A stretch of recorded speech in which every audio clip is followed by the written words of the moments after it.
Processo. Uma palavra pequena, mas de grande poder.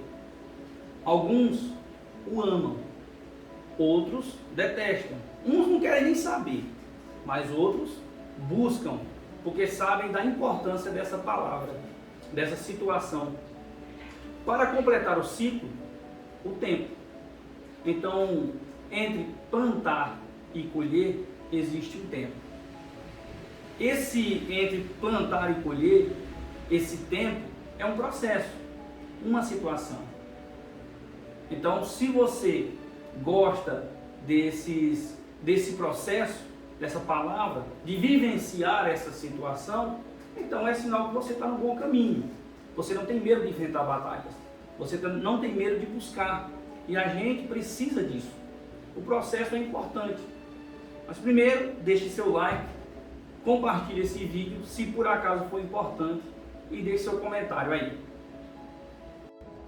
Processo entre uma situação e outra, entre um ponto a outro, esse processo é muito vantajoso para quem entende. Por exemplo, Jesus, na sua sabedoria, ele amava o processo. Sim, porque Jesus, para quem conhece a história de Jesus, é mais ou menos isso.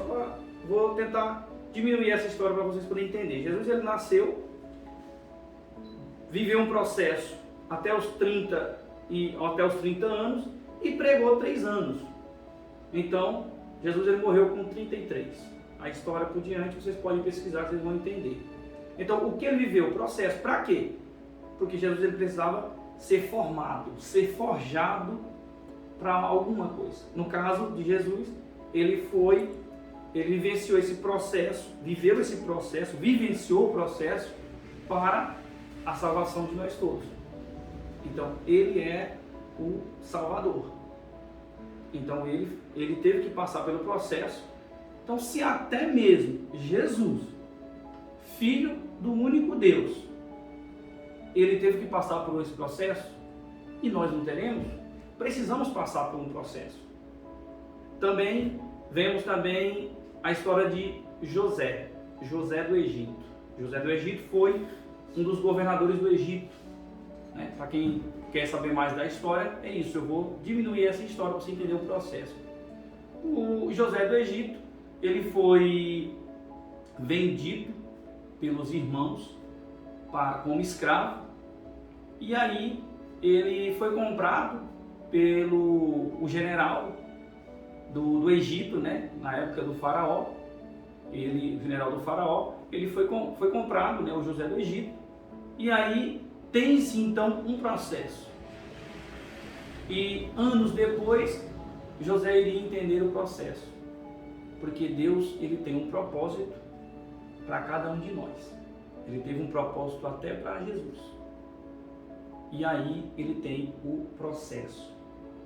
Então, para que você possa entender a importância do seu propósito, você tem que viver o processo. Então, o que você vive hoje tem que ser um processo. Aí você tem que ver que processo é esse, para onde esse processo está me levando. Esse processo está me levando para tal situação, uma situação boa, uma situação ruim. Então, você tem que ver para onde está te levando o teu processo. E não esqueça que para você chegar onde muitos não chegam, é preciso fazer o que muitos não fazem.